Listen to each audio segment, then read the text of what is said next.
लड़ेंगे। साथियों,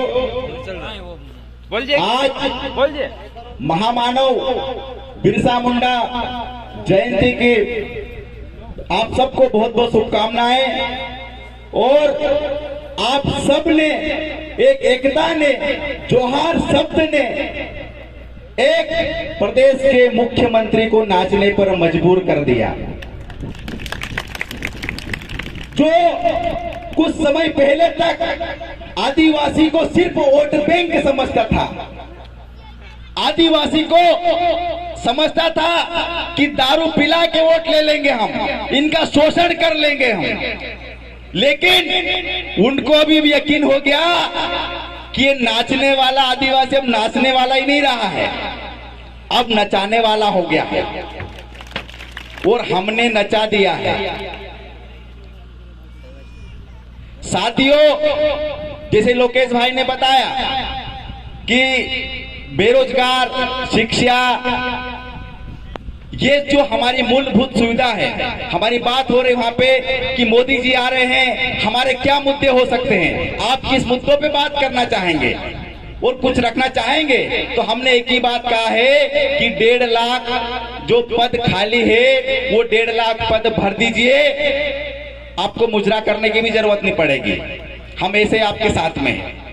लेकिन अगर सिर्फ आदिवासियों को वोट बैंक समझा जाएगा तो आपको नाचने से भी काम नहीं चलेगा।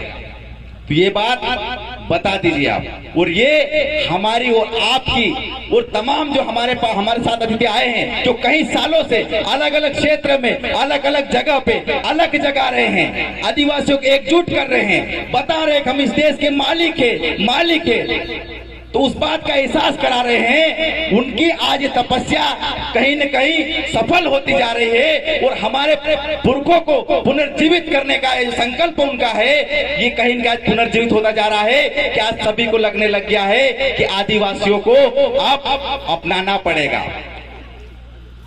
आप सबने देखा होगा पिछले 2 साल से लॉकडाउन लगा था, उस 2 साल से लॉकडाउन में एक नारा निकल के आया, आत्मनिर्भर भारत। वो आत्मनिर्भर भारत या आत्मनिर्भर बनो, वो आत्मनिर्भर कहां से आया? वो हमने हमारे सिखाया, इन्होंने, हमने उनको सिखाया। हम खुद आत्मनिर्भर है आदिवासी।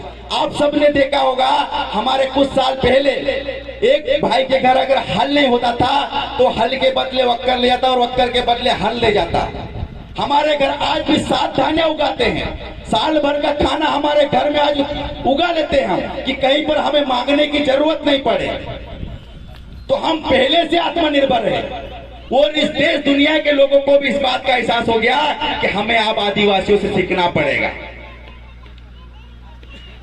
अलग अलग जगह पर जब बस्ती को छोड़कर अगर देखेंगे जहां पर हमारे आदिवासी भाई निवास कर रहे, वहां पर किसी चीज का कोई फर्क नहीं पड़ा, क्योंकि आज भी वहां पर स्वयं आत्मनिर्भर है।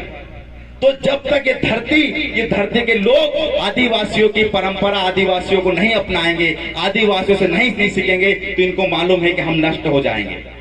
तो साथियों, हमारी संस्कृति और सभ्यता, जैसा बहन ने भी बताया था, इन चीजों को बचाने की जरूरत है। ऐसा नहीं कि एक ही दिन सिर्फ हम बात कर लिए और यहाँ से निकले, एक पीढ़ी उतर लिए, दूसरी पीढ़ी उतरे और तीसरी बात, चौथी पीढ़ी चौथी बात भूल गए और फिर अपने अपने काम में लग गए। नहीं, कम से कम 1 महीने में एक बार, 1 हफ्ते में एक बार तो कम से कम हम हमारे आदिवासियों के लिए, हमारे आदिवासी पुरखों के विचारों पर चल सकते हैं, क्योंकि हमारे पुरखों का भी स्पष्ट संदेश है, स्पष्ट निर्देश है। जैसे कि बिरसा मुंडा जी ने कहा था, हे मेरे आदिवासी भाइयों, तुम्हारा जल जंगल जमीन आंधी में धूल की तरह उड़ गया है, इसको आप बचा लो।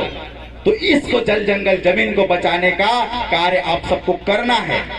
और जब तक हम हमारे पुरखों के, हमारी विरासत को जो संरक्षित नहीं कर पाएंगे, तो ये धरती, हम ही नहीं, ये धरती के सभी लोग नष्ट हो जाएंगे। तो कहीं न कहीं उन सब का दायित्व आज हमारे कंधों पर है और इस दायित्व को हम कंधों पर लेके चलेंगे। हमारे वक्ता भी बहुत सारे हैं और बस यही बोल के मैं अपनी बात को यहीं पर विराम दूंगा। लड़े